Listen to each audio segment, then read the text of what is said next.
Well, good morning again, everyone. Thank you for joining. I was just so thrilled with yesterday, all the interesting talks and the discussion, always so interesting and so helpful. So thank you for that. Here we are, our second day of the workshop. I'm just going to run over a few of the guidelines again quickly. So we're going to have two talks today. Today's first speaker is Valentina Marabini, and she is the conservator of Chinese painting at the British Museum. Her talk is going to be called Chinese Painting Conservation Training in the UK, My Story. So why don't you share your screen, Valentina, and we can start. Thank you for having me here today. I am a conservator of Chinese paintings at the Mellon studio in the Eastern Pictorial Art, Paper and Silk section, part of the Conservation in the Collection Care Department at the British Museum. That's us, the red arrow. I'd like to give you an idea of what I will be talking about today by sharing a little summary. So I'll be talking about my background. I'll introduce Master Chu Jinshen, my teacher, the Royama studio, the training in the Eastern field in the West, my secondment in China, and how do we continue the line of training. So as for myself, I'm half French, half Italian. I was born in Italy, Sardinia, where I grew up until the age of 13, then moved to Florence for high school and art studies.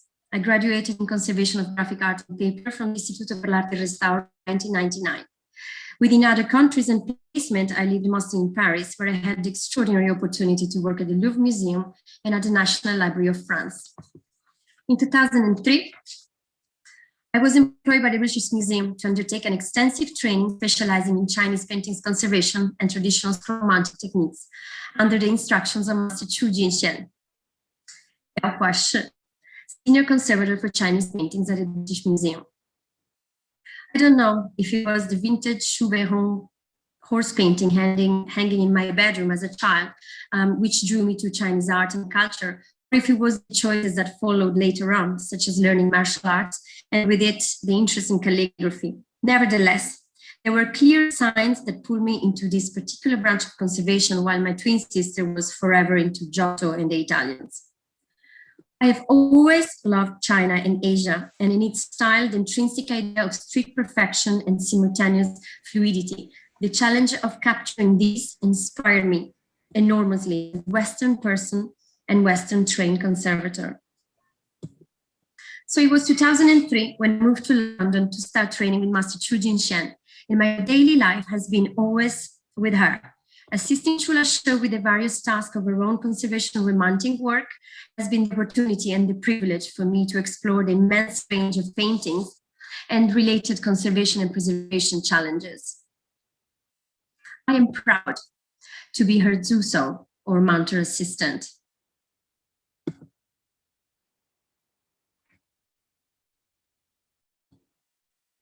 I will never forget the first time we met.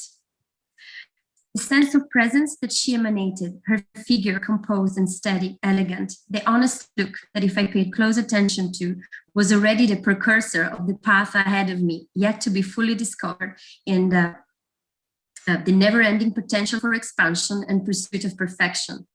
The great essence of this tradition and culture was there in my teacher's eyes the 23rd of November, 2003. In the presence of her excellence, my incautious, intermittent courage naively made me smile at her with respect. I am grateful to her gut instinct to teach me. Her story charmed me in such a way that I have grown to be her #1 fan, despite at the start not always being in tune with the cultural differences between us. Due to me being mainly so Italian by culture and simply so noisy, I have truly exhausted her balance with tons of questions from day one, with the inability to just stay quiet and concentrate through the obvious difficulties of the job.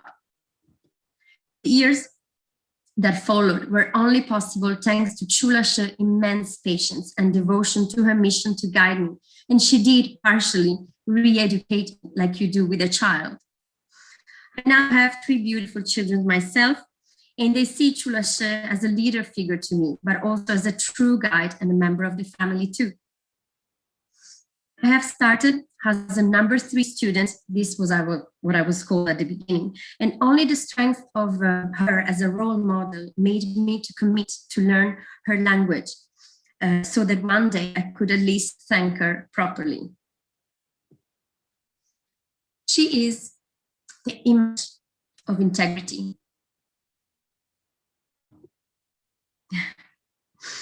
Like Chinese scroll mountings that over hundreds of years have maintained the methods of judging aesthetics, proportion, materials, and tools in the same way. Master Chu comes from the Chinese Shuban Yangban Sufu Dai Zhao Fangfa, Southern Yangzhou Suzhou School, a teaching system that transferred the knowledge from master to student via rigorous training. She started this discipline when she entered the Shanghai Museum in 1972 and trained in conservation of Chinese paintings and calligraphy. She then left bravely China in 1988 to be employed at the British Museum, where she is a recognized and treasured expert in her field, and she is tirelessly contributing to the ongoing task of training and developing conservators in the traditional craft of Chinese scroll mounting. Not only she is one of a kind in the talent that she daily performs, but also the versatility with which she has to review and adapt certain process, material, and approach completely by herself. Working in the Rayan studio has brought with it exposure to Japanese practice, and this has affected some of her techniques and my training too. Shu has embraced some Japanese materials, and has adopted Chinese techniques. For example, the use of Japanese paper as a second lining for large silk paintings because it provides additional strength. She had to revise her way of working because she was no longer in a Chinese team as she was in Shanghai. I have included some images of the second lining being made, added with the Minogami paper. So it's the one laid below, and then the painting is pasted and the lining is applied. So backward you see the Minogami. She couldn't always access material, especially in particular in the beginning, like open silk, which she replaced with rayon paper. So this is the open silk widely used in China, the Wanwanjian. She replaced it with rayon paper very comfortably as a rayon paper.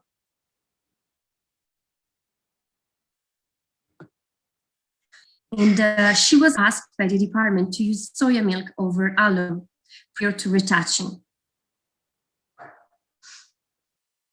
She had to review her use of flour paste and start using wheat starch paste, making an even adhesive for both Chinese and Japanese colleagues. And with the use of, with the change of paste, she also has to introduce, she introduced the use of funori, 70%, 30% with starch paste to apply tongue oil paper yozi on the facing procedure for silk paintings.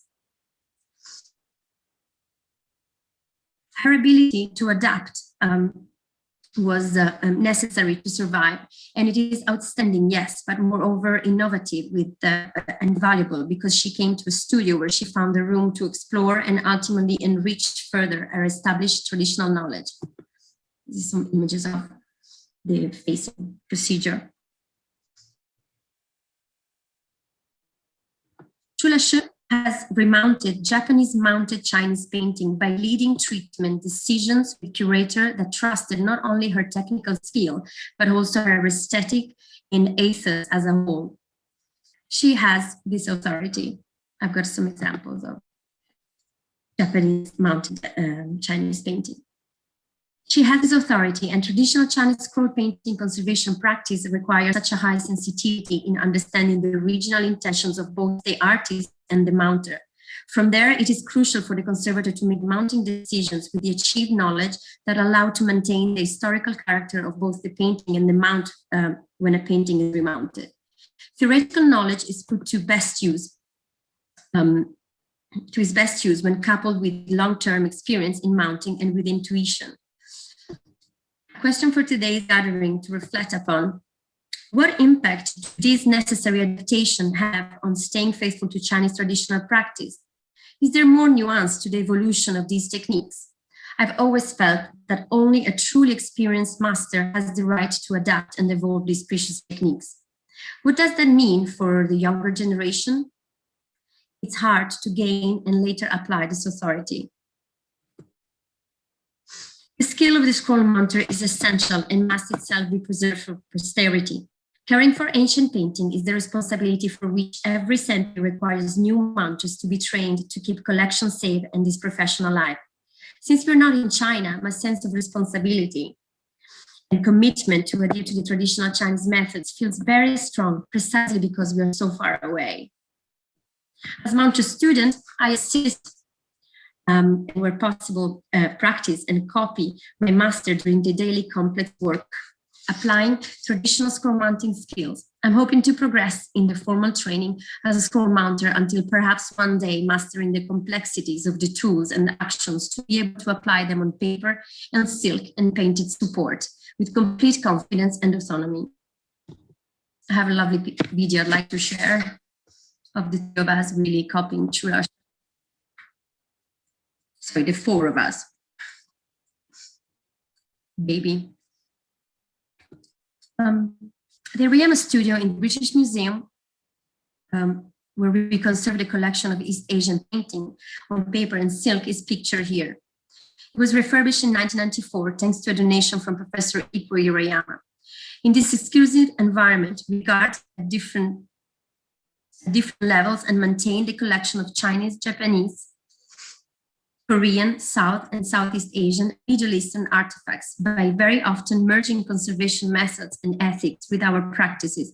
And I consider this a very powerful thing when it comes to solving technical issues.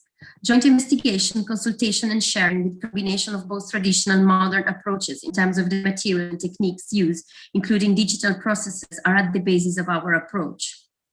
Work in the Rayama studio is carried out with the exchange of traditional and modern techniques, and various projects have allowed this tremendous opportunity not only for us trainees to learn on the job, but also for this ancient discipline to become more widely accessible and inspirational to the world.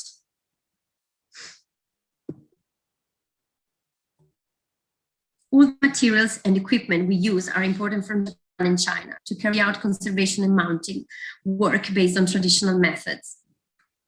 Materials used for scroll mounting are chosen for weight and quality, but really it is with the wisdom and intuition that is acquired over many years of practice that stability and successful results can be achieved. Proper development and achievement of knowledge is acquired. I quote Chula Shu's words: only the daily soul hard-working practice of these special techniques, Tesu de Jishu.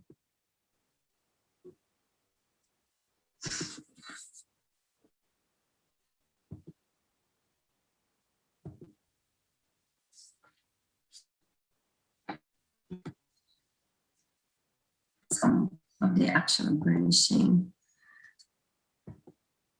And this is a painting I'd like to share a small video about using on paper that Qing. That is a nice video that we shared on Instagram, Conservation in Focus. 自由每天辛勤工作才能实现系统的发展。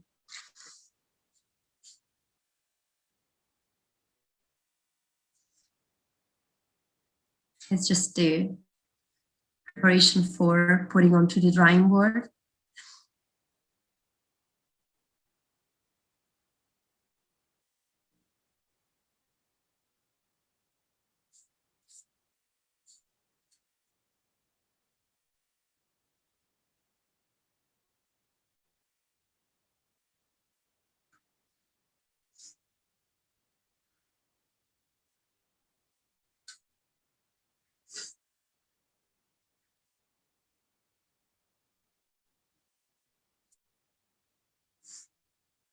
Adding 小边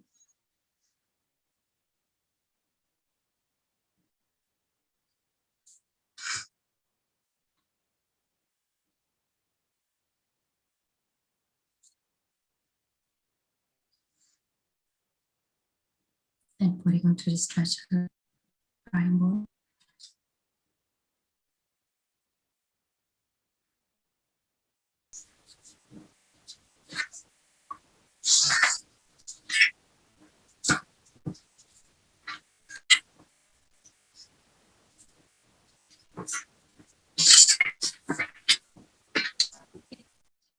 That's a happy face of completed work. My motivation to develop the Eastern traditional knowledge and understand the ethics of this traditional extraordinary discipline was consolidated when after Chula Show introduced me and sent me to, for the first time, to the Shanghai Museum Conservation Studio, Chinese paintings in 2006, 2007. And later when she allowed me a unique opportunity to attend another secondment there, this time supported by the Bei Xiaotang JSC Memorial Foundation in 2010, 2011. The opportunity to train at the Shanghai Museum Mountain Studio increased my understanding of the form and function of Chinese art within its historical context.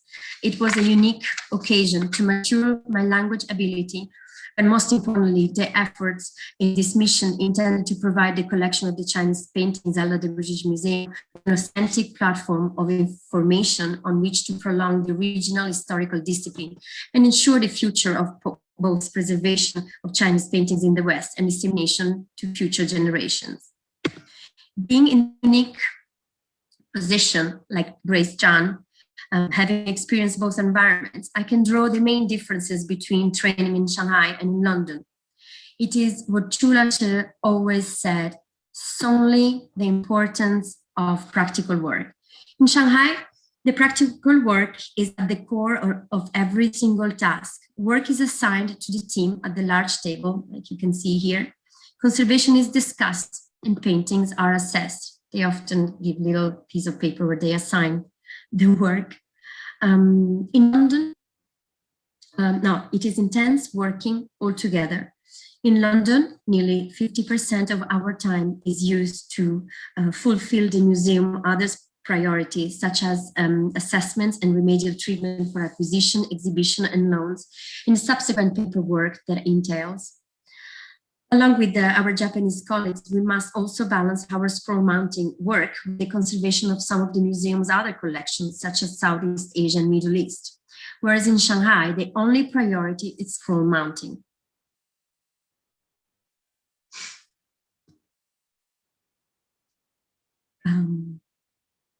One job, one excellence.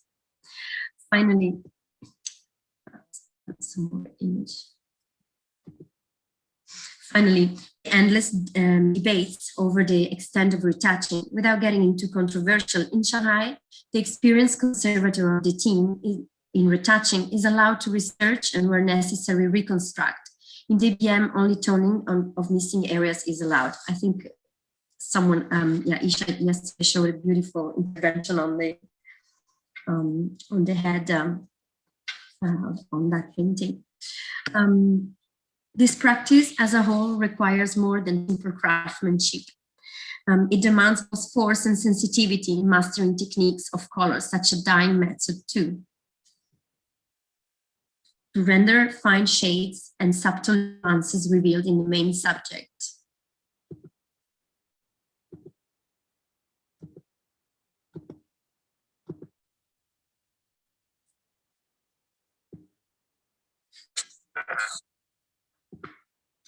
This lovely video.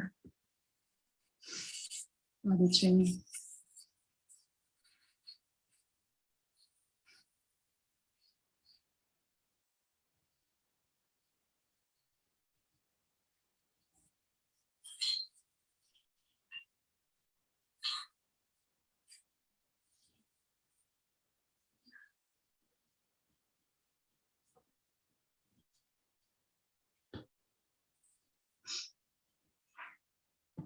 I'm used to making decisions with the careful scrutiny of my teacher, relying on the strong roots of her knowledge that derives from her dynastic philosophy of maintaining unchanged aesthetic rules and strict technical routines.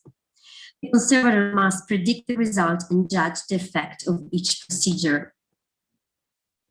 It's another fine work I'd like to share. See in Shanghai.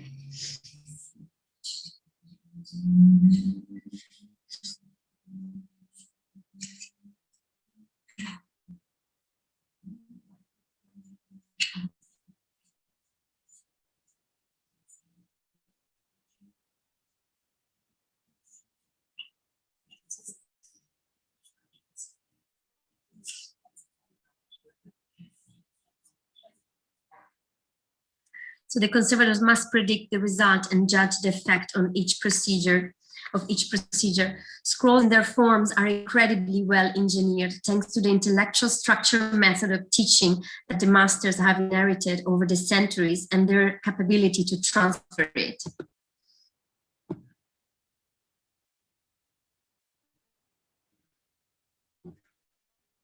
Yeah, thank you to Shanghai and also to Taipei. The word I can think of is virtuosity, the absolute mastery of the technical means connected with the exercise of the art to predict the result of an action and judge the effect of each procedure. And this brings me to the very topic of my talk. How do we continue the line of training? How can we ensure that we keep the methods and ethics we were taught, sealed and packed in the same way they were transmitted to us? How ungrateful we would be otherwise, but furthermore, we are not allowed to interrupt this historic dissemination of knowledge and skills. We have a duty to guarantee that same authenticity in order to maintain the excellent standards in which we have been taught. How can we be a valuable connective thread to the next generation? My objective in the years that have followed my experience in China has been to consolidate a strong relationship with Asian institutions in the world, where high skills are applied in conservation, preservation, and scroll mounting, but furthermore to encourage exchange and communication in order to solve challenging projects together in the future, resulting in collaborative work within multiple institutions, exchange of conservators, and amazing publication of our work. Finally, to guarantee and perpetuate the care of our painting collections via also investing in training and the transmission, diffusion of this traditional long-lasting knowledge for future generations. In 2018, my colleague Carol was also supported to spend a period of time in Shanghai Conservation Studio to intensify her training in the regional environment. And between 2014 and 2015, the Shanghai Museum allowed for 3 scroll mounting experts to take part in some stages of work at the British Museum, allowing the completion of and conservation of and remounting of 2 large former Chinese silk paintings. These amazing projects, we had Shen Hua, Lao Shi, Master Chu Hao, and Huang Yun Shi. These amazing projects have also allowed the opportunity to introduce the world of scroll mounter to wider groups of students and public. This has to continue. In my view, this is how we ensure we keep the skills strong and transfer them to the younger generation the right way, by exchange. It is global now.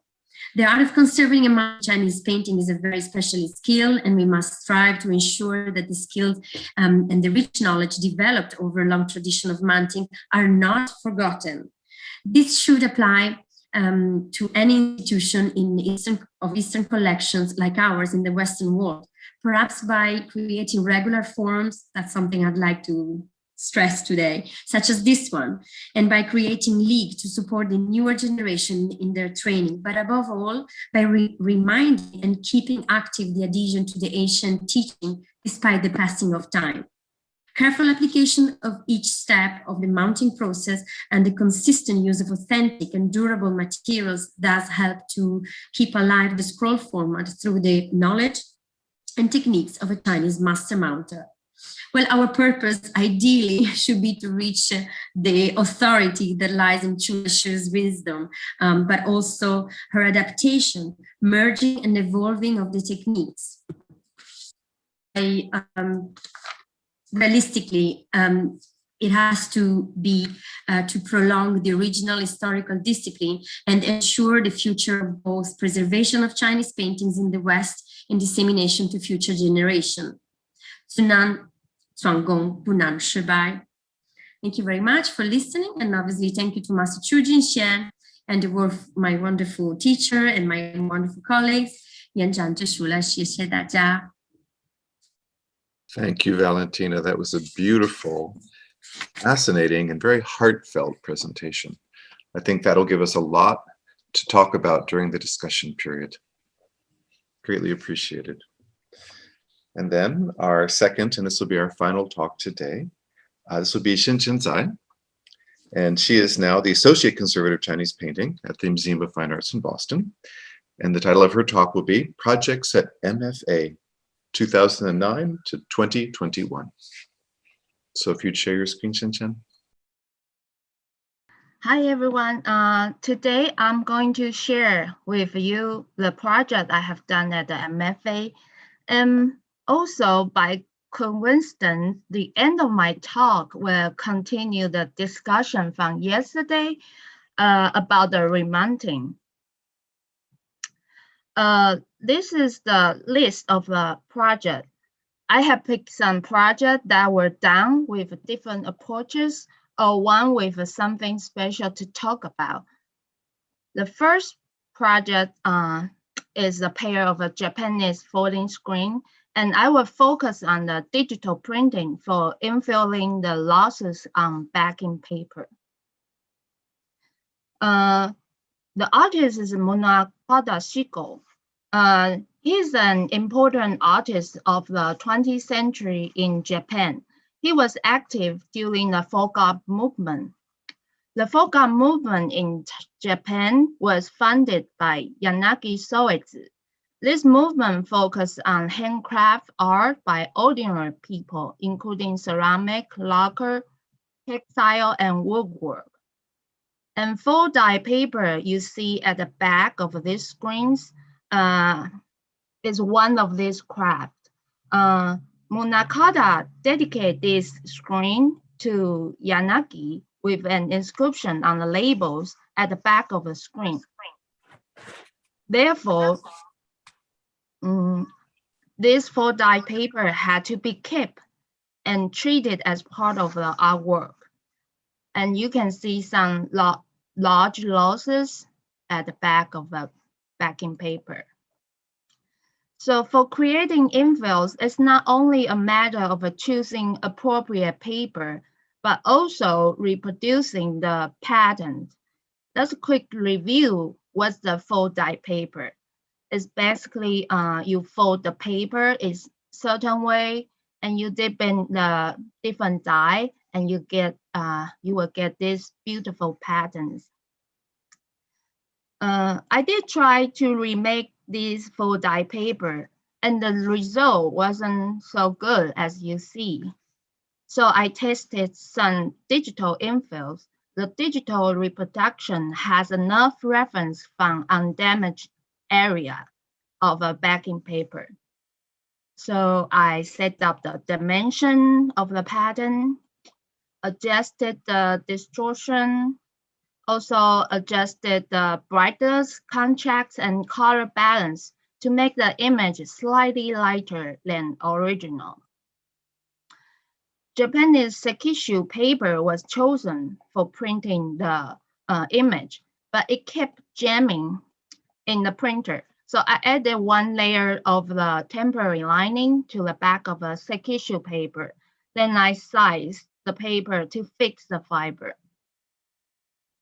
This is a treatment process. So we remove the backing paper from the screen, and we humidify and press first. And after infilling, you can see here, I did some inpainting, make the color blend into surrounding area. And then we put it back to the screen. This is before and after. You can see the large losses was located here and here. Also the close-up. The second project is also about making infills, but how I felt with digital printing. Standing Courtesan by Keizai Eisen is a rare example for Japanese print that still retains its original hanging scroll format. It might be mounted by the shop, where it was Porches. This trick print by Utamaro presents scenes of a print shop from Edo period. You can see some prints with mounting were displayed as hanging scroll at the back of the shop. There are not many prints still with their mounting. Therefore, a treatment had to decide to improve both prints and the mounting. Oh, sorry. Here is another example from the British Museum collection. Some large losses were seen on the upper mounting made of paste paper. First, I thought about digital infilling again. However, I couldn't find the matching part of these large losses. In other words, the pattern on the blue paste paper seems repetitive, but actually the patterns are not in the same size or in the same manner. The reason for that might be the patterns were created from the wood blocks that were cut freehand. And I tried the toned paper, but it did not blend well because of the texture and the absence of the pattern. So I went back to the idea of remaking it using traditional paste paper making technique. I sized the Uda paper with alum gelatin solution. After drying, a mixture of indigo and the paste were applied on the sized paper. The result was good. It got some kind of grainy texture on the surface. This is a process of a treatment, and you can see the paper they used for mounting prints were not very good quality of paper. It appeared yellowing, and it only has a one layer of the backing. The reason for that might be ukiyo-e prints were mostly appreciated by the mid-class people in Edo period, so they need to make it cheaper. This is how I infill. It's an infilling process. And we add the reinforcement and add in the backing. I did a survey about remaining Goryeo sutras. Korean Buddha Sutra can sometimes be mounted as an accordion book or in a hand-scroll format. During the Goryeo period, indigo blue, ochre, ivory white color were used for Buddha Sutra, with indigo blue as the most common color that appeared on the earlier sutra. Goryeo period sutra in accordion book format usually included several of the following elements: cover, frontispiece, text, and the dedicatory at the end of the sutra. The text of the sutra were usually written in gold or silver with 14 or 17 characters per column. The sutra structure consisted of a 55 to 60 centimeter width paper joined by about one seam every 5 pages.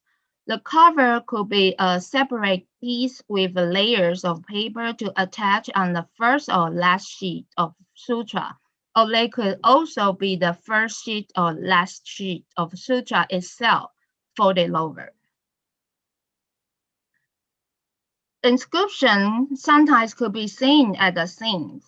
They often indicate the sutra's name and the order of the sheet to be connected. Like you see here, the overlapping area has an inscription. From the survey, the height of each sutra page different, but the width of the page were similar. This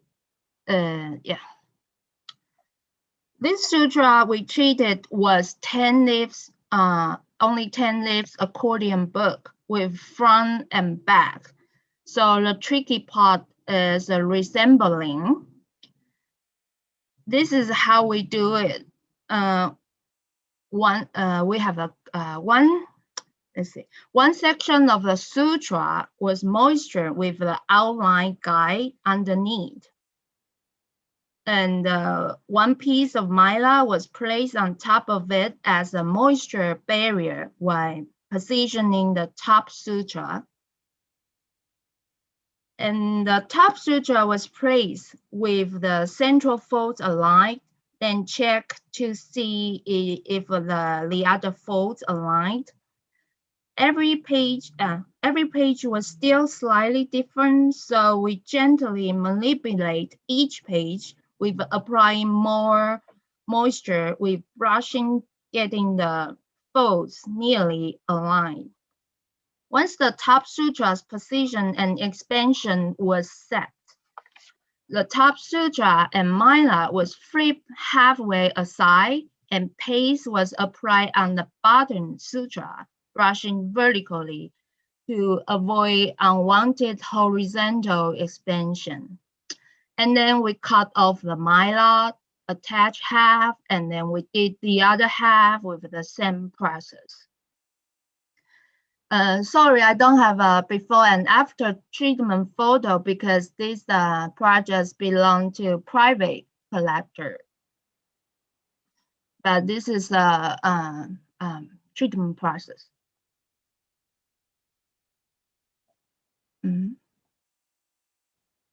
next project is Qing Empress Porches. First, I want to point out one of the unique mounting style of the Qing Empress Porches. The paintings are on silk and mounted with satin only at the lower and side borders. The painting silk was all the way to the top and attached on the staff.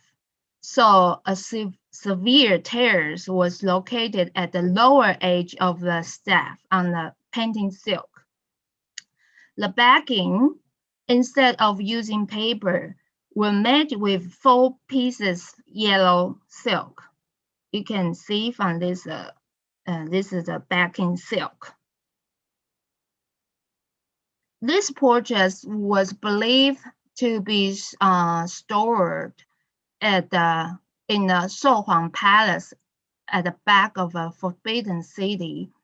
And this photo showing how these emperor and empress portrait to be hung on the wooden panel.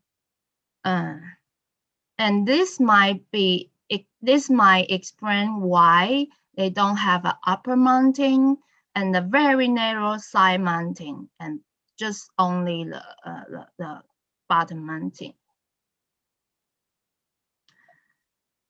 The treatment is pretty much standard, but I want to share with everybody about how we prepare the bright yellow mounting. We experiment with a synthetic dye, like 4 kinds of synthetic dye, and try to get the right tone, right yellow tone we want. This is how we cook the dye, heat up the dye. And here's the mounting process. This is a new backing silk we prepared. And this is how it looks after we add the backing.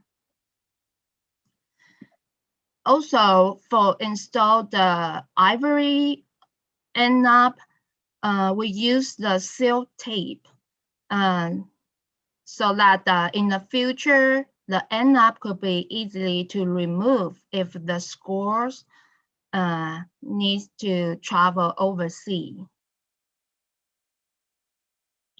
Also, we add we make the photo market for this Empress portrait. Next is the treatment and remounting project for a Ming Tangka.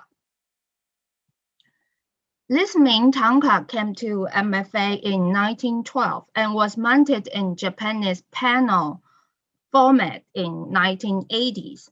In 2018, Mohakala was requested by the Lubin Museum for a show. So we decided to take this chance to change its mounting to a more appropriate one. In addition, we were able to address condition issues such as previous repairs and misaligned fragments and review the inscription covered by paper layers years.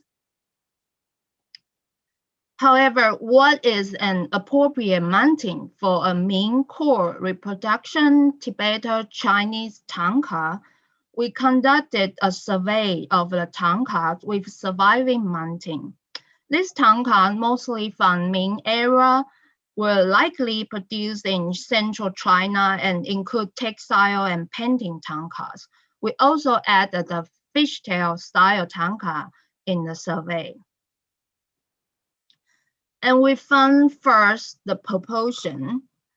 Unlike Chinese mounting, we know the height of the top border is usually shorter than the bottom border for tankas. After examining the proportion of these tankas, we found the top and bottom border usually just has a slightly difference by about 0.02 to 0.06% if you set the painting as 1. And the side borders are mostly around 4 to 5 centimeters, regardless the size of the tankas. Also, the fishtail angle can be from 62 degrees to 88 degrees. The fishtail with an angle under 65 degrees gives an extremely pointed look. There are also some fishtails with a very subtle effect, such as the angle above 85 degrees. And oversized tanka are more likely to have a higher angle, and the reason might be that the lower angle around 60 usually leads to the wider width, creating an even larger final size. For fabric patterns, we found floral patterns were most commonly seen in the surveys. Total is 12 out of 42 tankas. Peonies or lotus, sometimes appearing with the A treasure, were popular. The A treasure patterns were also seen frequently, 7 out of 42 tanka, which can be the main pattern or a secondary pattern with a flower or Louis-shaped cloud pattern. After surveying, we made our decision to go with original beige color peony bouquet, but we dyed into blue using colorful instant set silk dye. This dye doesn't require heat, so we will be able to keep this golden thread in place. And after dyeing the bouquet, we found it looks very similar to a 16th century textile fragment from Kyoto National Museum collection. So we're pretty happy about our choice. This is a mounting proportion. You see we have also about 0.06% difference for the top and bottom, and 3 to 4 centimeters for the side, 85 degrees of a fishtail angle because we don't want to create the even bigger size. Here's a treatment process photo with reinforcement and infilling and added the false margin.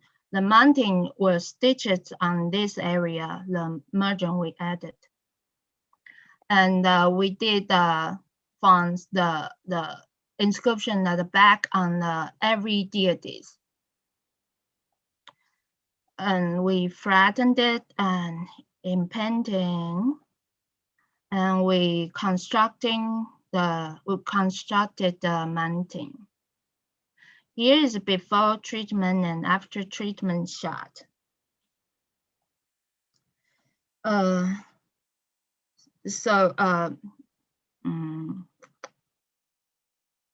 Working in the museum all these years, I have found we are often dealing with the mounting besides the painting or artwork itself.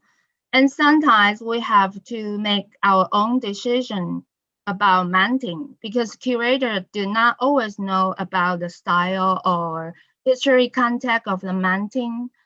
When I look at the mounting, I like to pay attention on two factors: the physical condition of the mounting and the information carried by the mounting. So we have some situation here. First, the mounting condition is good, and the information carried by mounting is important and original. For example, like this Ying's painting from MFA collection, it has an inscription and seal on the mounting, and the condition is good, so we just keep it as it is. The situations too, we might have a good condition of the mounting, but the mounting is not original, it's not carrying the appropriate or right information. Like this painting was mounted as the Japanese style hanging school format, and after we discussed with the curator, we mounted back to the two-color Chinese style hanging school. And also the project I just mentioned, it was Japanese style panel, and we make it back to Tibetan style mounting. The third situation could be the information that were carried by mounting is not more than just the colors or proportion, which we can reproduce.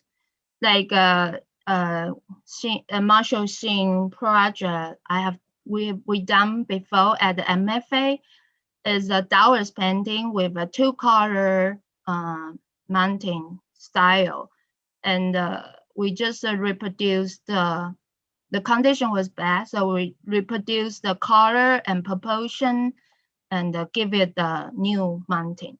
And also the Empress portrait I just mentioned, we use the same color and the proportion. The fourth situation, the condition is bad, but the information is important. So we just keep, treat it mounting as also along with our work, like these two cases I mentioned today. So what can we possibly do together? First thing, it would be good to have a mounting database. This could be a platform for us to upload photos of the mounting and the mounting information such as proportion, patterns, material use, colors, other details, date, and what's the artwork, is the scholar painting or a co-production painting or a Taoist painting, Buddhist painting. The more we collect, the more clear the East Asian painting mounting history of the aesthetic and material will be. And after we know about material and pattern of the period, we can think about reproduce or reweaving the popular patterns of certain era and share the stock. The available pattern for silk or brocade are so limited. And it also limits what we can do to keep the aesthetic of the mounting. Recently, we are trying to find a similar brocade for Qianlong screens we have been working on. The screen has a clear date, and we know the range of the mounting date. In this situation, we will always hope there's a similar material out there or that we can use in order to produce a similar aesthetic mounting. We all have budget, and if we can reproduce material regularly, we will have more choice for the mounting in the future. Yeah, and this is my presentation. I would like to take a moment to thank my supervisor, Jing Gao. Gao Laoshi has been always very supportive on my treatment or ideals. Even the project which is not Chinese painting, but he always uses his knowledge and open mind to go through or refine my treatment proposal, or to point out what can possibly be done for better result. 所以老师谢谢。 Thank you, Xinchen. Another fascinating talk, and so helpful to see in-depth treatments across a whole range of materials, of styles, of countries. Very, very helpful to help us understand what all that could possibly be. Thank you for that.